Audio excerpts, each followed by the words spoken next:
जय हिंद। स्वागत है आपका एलजीएल रिसर्च एकेडमी में। तो चलिए शुरुआत बिल्कुल बुनियादी चीज से करते हैं। पाषाण युग यानी स्टोन एज, ये एक बहुत लंबा दौर था। हाँ, पूरा पाषाण काल जो लगभग 5 लाख से 10,000 बीसी तक चला। उसमें आग की खोज हुई। आग ने तो इंसान को रातों रात एक शिकारी से थोड़ा सुरक्षित इंसान बना दिया। बिल्कुल। और फिर आता है मध्य पाषाण काल, 10,000 से 6,000 बीसी।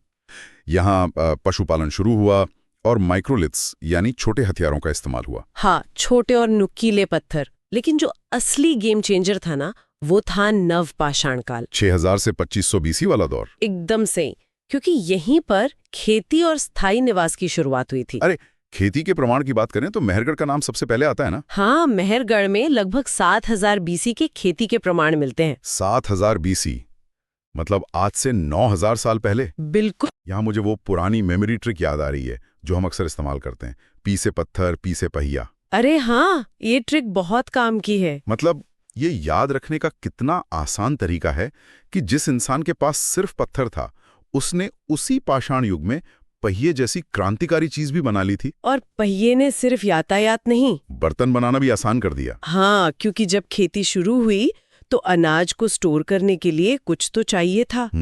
तो खेती ने इंसान को एक जगह रुकना सिखाया। और इसी रुकने की वजह से स्थायी बस्तियां बनी, और यही बस्तियां आगे चलकर हमारी पहली नगरीय सभ्यता में बदल गईं। जिसे हम सिंधु घाटी सभ्यता कहते हैं। बिल्कुल। 1921 में दयाराम साहनी ने हड़प्पा की खोज की और 1922 में आरडी बनर्जी ने मोहनजोदड़ो की। और यहाँ एक दिलचस्प बात यह है कि ये कांस्य युगीन सभ्यता थी। ब्रॉन्ज एज सभ्यता, मतलब इन्हें लोहे का ज्ञान बिल्कुल नहीं था। बिल्कुल नहीं। सिंधु घाटी सभ्यता को याद रखने के लिए वो जो अपनी एक्रोनिम वाली ट्रिक है, HMLCK। हाँ, HMLCK, इससे सारी मुख्य साइट्स याद हो जाती हैं। मैं एक बार गिना देता हूं। H से हड़प्पा जो रावी नदी के किनारे है, M से मोहनजोदाड़ो जो सिंधु नदी पर है और जिसे मृतकों का टीला भी कहते हैं। हाँ, और L से लोथल। हाँ, लोथल, जहां वो मशहूर डॉकयार्ड मिला था। C से चन्हुदड़ो। और चन्हुदड़ो तो मुझे बहुत ही कमाल की जगह लगती है। कमाल की क्यों? क्योंकि वहां मेकअप और मन के बनाने के कारखाने मिले हैं। मतलब इसे हम प्राचीन भारत की एक ब्यूटी और कॉस्मेटिक फैक्ट्री कह सकते हैं। अरे हाँ, बिल्कुल कह सकते हैं। और आखिरी है के यानी कालीबंगा, जहां से जुते हुए खेत मिले थे। ये HMLC के सच में एक सॉलिड ट्रिक है। लेकिन यहाँ एक सवाल है, और ये एक ऐसा चौंकाने वाला तथ्य है जो हमेशा परेशान करता है। कौन सा तथ्य? हम बात कर रहे हैं लगभग 3900 साल पहले की। दुनिया का पहला प्लान्ड ड्रेनेज सिस्टम और ग्रिड पैटर्न वाले शहर, और वो भी बिना लोहे के, बिना मजबूत लोहे के औजारों के। इतना सटीक निर्माण आखिर कैसे संभव हुआ?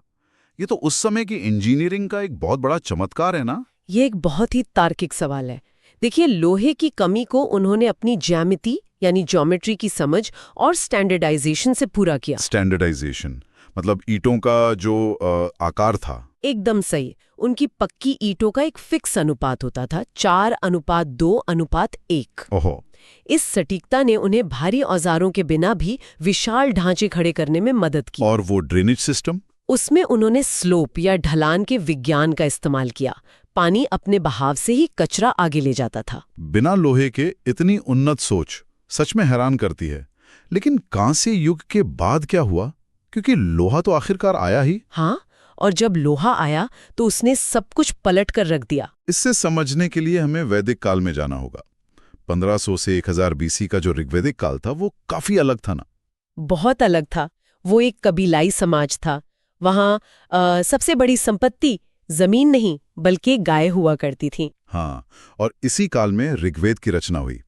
वेदों को याद रखने की वो जो SARY वाली ट्रिक है, सामवेद, अथर्ववेद, ऋग्वेद और यजुर्वेद। बिल्कुल। लेकिन जो असली क्रांति हुई वो उत्तर वैदिक काल में हुई, 1000 से 600 बीसी के बीच। क्योंकि यहीं पर इंसान को लोहे का ज्ञान हुआ। और इस लोहे ने न सिर्फ जंगल काटे बल्कि इंसान की सोच के दरवाजे भी खोल दिए। बिल्कुल खोल दिए। लोहे की कुल्हाड़ियों से गंगा के मैदानी इलाकों के घने जंगल साफ हुए और लोहे के हल ने खेती की पैदावार को कई गुना बढ़ा दिया। मतलब जो छोटे छोटे कबीले थे वो अब बड़े होके जनपद बन गए।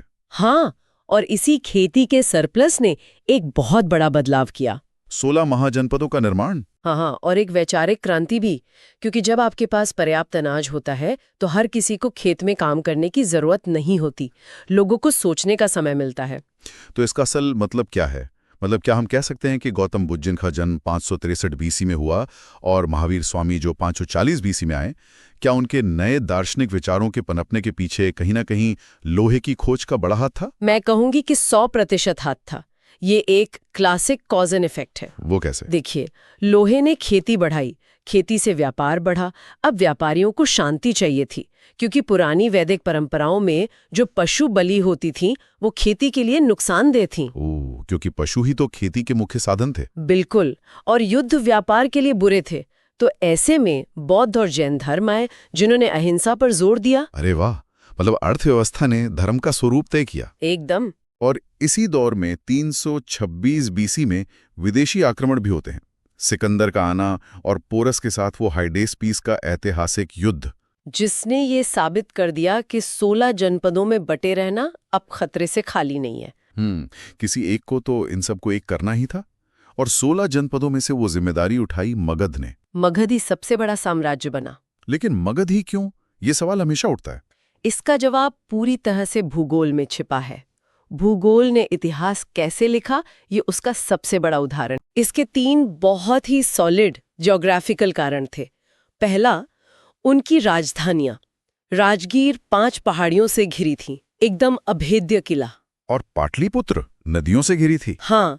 दूसरा कारण, मगध के पास लोहे की बेहतरीन खदानें थीं, जो झारखंड के पास थीं, तो उनके हथियार सबसे घातक थे। और तीसरा कारण, जो मुझे सबसे इंटरेस्टिंग लगा, हाथी। बिल्कुल, प्राचीन काल के टैंक। हाँ, जब वो सेना में घुसते थे तो पूरा फॉर्मेशन तोड़ देते थे। तो भूगोल, लोहा और हाथी ने मगध को अजेय बना दिया। और इस मगध पर किन राजवंशों ने राज किया, इसकी लिस्ट भी काफी लंबी है। जिसे याद रखने के लिए सोर्सेज में वो मेगा ट्रिक दी गई है, हसीन माशूक सा। सुनने में काफी काव्यात्मक है, हाँ, पर काम की बहुत है।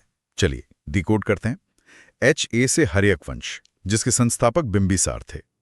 इसी में अजातशत्रु हुआ, जिसने पहली बौद्ध संगीति बुलाई थी। फिर SAE से शिशुनाग वंश आया, जिन्होंने अवंती को मगध में मिला लिया था। और फिर N से नंद वंश। नंद वंश का महापद्मनंद पहला शूद्र सम्राट था। ये दिखाता है कि सत्ता अब जन्म से नहीं, योग्यता और ताकत से तय हो रही थी। लेकिन घनानंद के अहंकार ने सब बिगाड़ दिया, और यहीं से ट्रिक का अगला हिस्सा आता है, MA, यानी मौर्य साम्राज्य। 322 बीसी में चंद्रगुप्त मौर्य और चाणक्य की जोड़ी ने घनानंद को हराया। लेकिन मौर्य वंश का सबसे बड़ा टर्निंग पॉइंट था कलिंग का युद्ध 261 बीसी में। कलिंग युद्ध का जिक्र आते ही ना एक सिहरन सी होती है। मतलब सम्राट अशोक, जिसके पास पूरी दुनिया कुचलने की ताकत थी, वो रक्तपात देखकर पूरी तरह बदल गया। ऐसे उदाहरण इतिहास में बहुत कम है, जहां एक विजेता खुद ही हिंसा छोड़ दे। उसने धम्म का मार्ग अपनाया और अपनी बात पहुंचाने के लिए उसने बड़े बड़े शिलालेख बनवाए, और शिलालेखों के जरिए अपने विचारों को पूरे एशिया में फैलाते हैं। ये इतिहास का एक बहुत बड़ा टर्निंग पॉइंट है। लेकिन एक साम्राज्य जो अपनी सैन्य शक्ति के बल पर इतना विशाल हुआ था, उसका अचानक से शांति की ओर मुड़ जाना, क्या इसी वजह से मौर्य साम्राज्य पतन की ओर नहीं चला गया? ये एक बहुत ही गहरी डिबेट है। देखिए, धम्म सिर्फ एक शांति का संदेश नहीं था, वो इतने बड़े साम्राज्य को बिना भारी सेना के संभालने की एक प्रशासनिक कोशिश भी थी। मतलब ब्यूरोक्रेसी का हिस्सा था। हाँ, लेकिन जब सैन्य ताकत को बैकसीट पर रख दिया गया तो केंद्र की पकड़ कमजोर हो गई, और अशोक के बाद साम्राज्य सच में बिखरने लगा। मौर्यों के बाद का जो काल है, जब एक इतना बड़ा साम्राज्य टूटता है तो समाज बिखरता नहीं, बल्कि नए प्रयोग करता है। बिल्कुल, एक विकेंद्रीकरण या डिसेंट्रलाइजेशन का दौर आता है। जैसे शुंग वंश 185 से 73 बीसी तक। पुष्यमित्र शुंग ने इस ब्राह्मण वंश की स्थापना की। फिर कण्व वंश आया 73 से 28 बीसी तक। और दक्षिण में सातवाहन वंश का उदय हुआ 60 बीसी से 225 AD तक। सातवाहन वंश के बारे में जो सबसे अनोखी बात है वो है उनके सिक्के। उन्होंने सीसे यानी लेड के सिक्के चलाए। हाँ, लेड के सिक्के।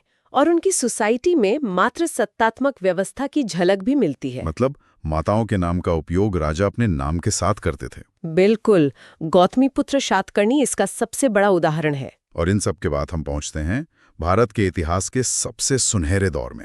स्वर्ण युग यानी गुप्त काल। अपनी वो ट्रिक याद है ना, गुप्त मतलब छुपा हुआ, लेकिन इतिहास में सबसे चमकदार। ये ट्रिक बहुत सटीक बैठती है इस काल पर। 319 एडी में चंद्रगुप्त प्रथम ने गुप्त संवत की शुरुआत की।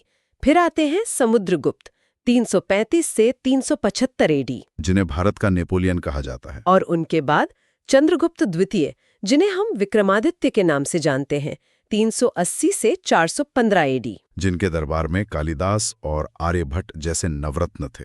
और चीनी यात्री फाहियान भी उन्हीं के समय आया था। एकदम सही। लेकिन यहाँ मुझे एक बड़ा कॉन्ट्रडिक्शन नजर आता है। कैसा कॉन्ट्रडिक्शन? देखिए, समुद्रगुप्त को भारत का नेपोलियन कहा जाता है, उनकी सैन्य ताकत और युद्धों के लिए। हाँ, लेकिन इस काल को स्वर्ण युग इसलिए कहा जाता है क्योंकि आर्यभट्ट ने शून्य का आविष्कार किया और कालिदास ने महान साहित्य रचा।